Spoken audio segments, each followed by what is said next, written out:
पाकिस्तान के education system में सिर्फ दो ही कमियां हैं, ना एजुकेशन है ना सिस्टम है। सरकारी स्कूल्स की अगर बात करें, वहाँ इंफ्रास्ट्रक्चर नहीं है, ढंग के टीचर्स नहीं है, क्वालिटी की एजुकेशन नहीं है। और प्राइवेट स्कूल्स की अगर बात करें तो उनकी फ़ीस और नखरे इतने ज़्यादा हैं कि आम आदमी की औकात नहीं है। और जैसे तैसे कोई ऐसे सिस्टम से पढ़ भी ले तो भाई फिर नौकरी भी नहीं है, क्योंकि स्कूल और कॉलेज से एजुकेशन सिस्टम कम, बिजनेस के अड्डे ज़्यादा हैं जिनके लिए स्टूडेंट बस एक कस्टमर है। स्कूल कॉलेज वो जगह ही नहीं है जहाँ पे एक हर लिहाज से प्रॉपर एजुकेशन हो, जहाँ से एक स्टूडेंट को स्किल और नॉलेज दी जाए। यह तो वो अड्डा है जहाँ पे कॉर्पोरेट के लिए क्लर्क और इस तरह के लोग तैयार करके भेजे जाते हैं।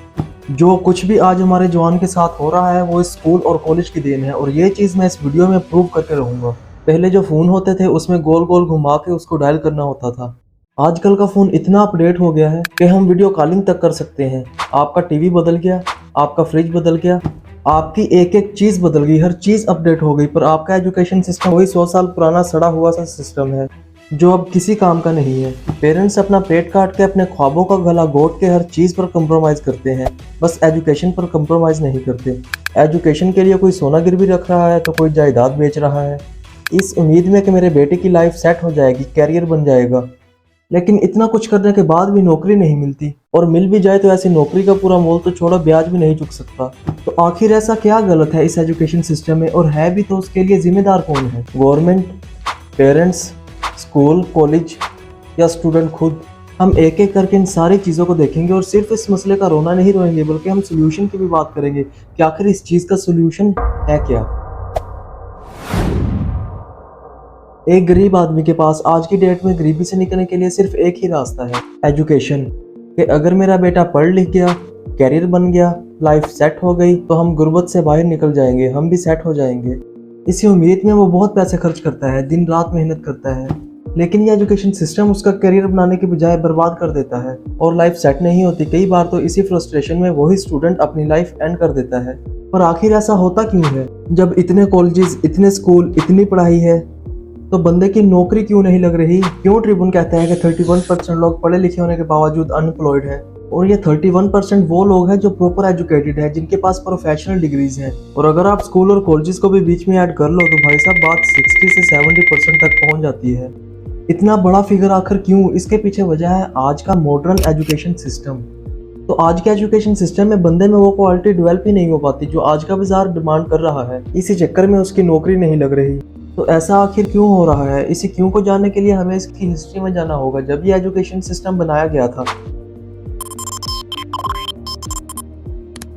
तो आज का जो एजुकेशन सिस्टम है ये डिज़ाइन किया गया था ब्रिटिश के टाइम का, जब यहाँ पर अंग्रेज़ों की हुकूमत थी। लॉर्ड मैकॉले ने इस सिस्टम को डिज़ाइन किया था। जब सिस्टम को डिज़ाइन किया गया था उस वक्त इनको काम करवाना था बहुत सारा, पर क्लर्क की कमी थी, जूनियर लेवल के लोगों की कमी थी, सीनियर लेवल के लोगों की कमी नहीं थी। क्योंकि सीनियर लेवल पे तो राज करना है, वो तो ब्रिटिश खुद ही करेंगे। तो टॉप लेवल तो ब्रिटिश के लिए रिजर्व था, नीचे लेवल के लिए आदमी चाहिए थे। तो बोले यार इधर तो लोग हैं ही नहीं हमारे काम के, तो बोले कोई बात नहीं, एक एजुकेशन पॉलिसी लाओ और इनको हमारे जैसा बनाओ। अब एजुकेशन सिस्टम का मतलब होता है किसी भी स्टूडेंट को अच्छा, समझदार, पढ़ा लिखा बनाना। लेकिन अंग्रेज ऐसा क्यों सोचेंगे कि भैया हमें एक अच्छा इंसान बनाना है? तो बोले हमें तो ऐसा आदमी बनाना है जो हमारे काम का हो। तो बैठ के मैकॉले और उसकी टीम जो थी और उस टाइम के जो लोग थे कि भैया कैसे आदमी चाहिए बताओ। बोले सबसे पहले आदमी ऐसा चाहिए पंक्चुअल, टाइम से आए, टाइम से जाए, हर काम टाइम से चले, ऐसे एम्प्लॉय चाहिए। बोले ठीक है, डन। तो स्कूलों में आपकी घंटी आई, घंटी से आना है, घंटी से पीरियड लगेंगे, घंटी से लंच होगा, घंटी से वापस जाना है, ताकि हर बंदा घंटी से काम करने का आदी हो जाए। और ये जो पर्पस था, ये जो फैक्ट्री आई, फैक्ट्री में भी यही सिस्टम था। तो यही जवान जब फैक्ट्री में जाके मजदूर बनेंगे तो घंटी से इनका रिश्ता पुराना रहेगा, ये वजह थी। दूसरा, बोले बताओ कैसा बच्चा चाहिए? बोले ऐसा बच्चा चाहिए जो ऑर्डर फॉलो करे, जो उसे कह दिया आंख बंद करके बस वही फॉलो करे, अपना दिमाग नहीं लगाए। जैसे फैक्ट्री में अगर काम करेगा तो वहाँ पर एक पॉलिसी है सरकार की बनाई हुई, उसको फॉलो करे। अगर कोई सरकारी ऑफिस में काम करे तो वहाँ भी सरकारी पॉलिसी का ध्यान रखे। तो इसको रट्टेदार आदमी बना दो। स्कूल में फिक्स सिलेबस कर दिया कि भाई ये सिलेबस है, यही पढ़ना है, इसके कुछ आगे नहीं कुछ पीछे नहीं, जो इसमें लिख दिया यही फाइनल। और अगर भारत में बैठे लोग मुझे सुन रहे हो और ये सोच रहे हो कि सिर्फ पाकिस्तान में ऐसा होता होगा, हमारे इंडिया में तो ऐसा नहीं होता, तो भाई आपके मुल्क में भी यही एजुकेशन सिस्टम है।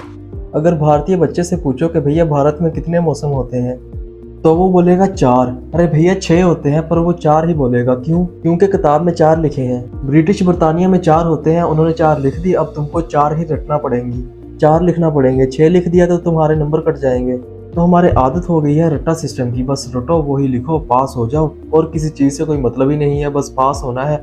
एक्चुअल नॉलेज तो किसी को चाहिए ही नहीं। कुल मिला के इन्होंने कह दिया ऐसे एम्प्लॉय आने चाहिए जो अपना दिमाग नहीं लगाएं, जो हम बोले फॉलो कर दें।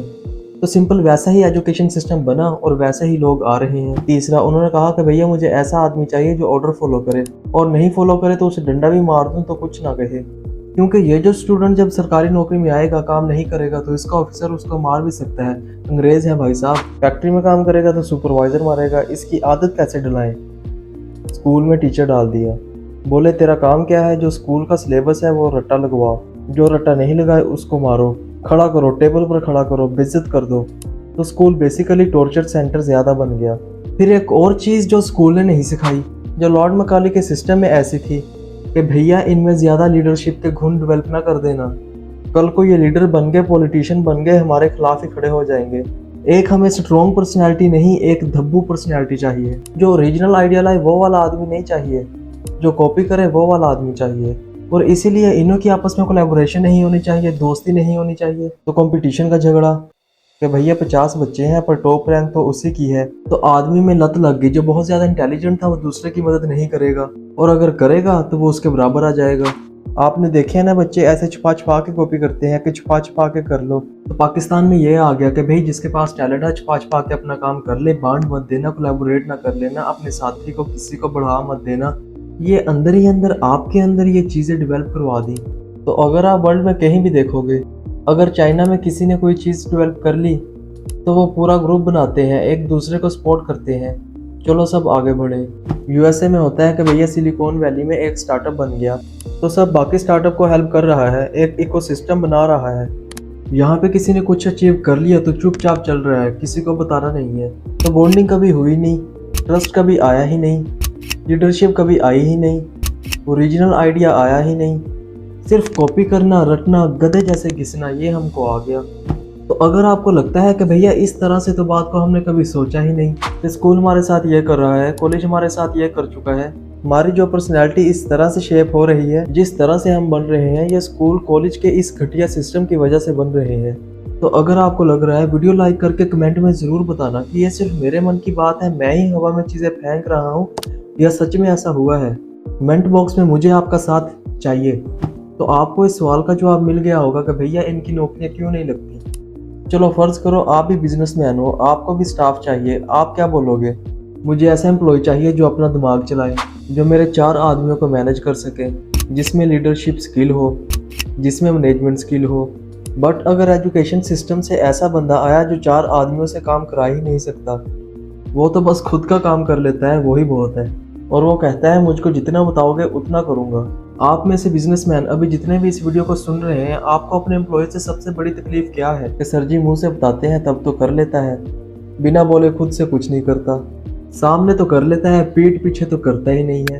ये अकेला तो काम कर सकता है, इसमें करवाने की कैपेबिलिटी ही नहीं है। यही सारी चीज़ें तो बिजनेसमैन ढूंढ रहा है। जब इसमें एम्प्लॉय में ये चीज़ें मिलती नहीं है तो क्या करेगा? या तो हायरिंग ही नहीं करेगा, या हायरिंग करेगा भी तो जूनियर लेवल पे करेगा, कम सैलरी देगा, ज़्यादा तुमको देगा नहीं, तभी तुम्हारी ग्रोथ नहीं होगी। तो तुम जो ऐसे बने जिसकी वजह से तुम्हारी ग्रोथ नहीं हो रही, ना नौकरी लग रही है, क्यों? क्योंकि इस एजुकेशन सिस्टम ने तुम्हें ऐसा बनाया। और इसी वजह से पाकिस्तान में 90% लोग सेल्फ एम्प्लॉयड या अनएम्प्लॉयड हैं, खुद का काम खुद करके राजी है। देखो अमेरिका में बड़े बड़े बिजनेसमैन निकले, चाइना में बड़े बड़े बिजनेसमैन निकले, पाकिस्तान में बड़े बड़े बिजनेस नहीं निकलते।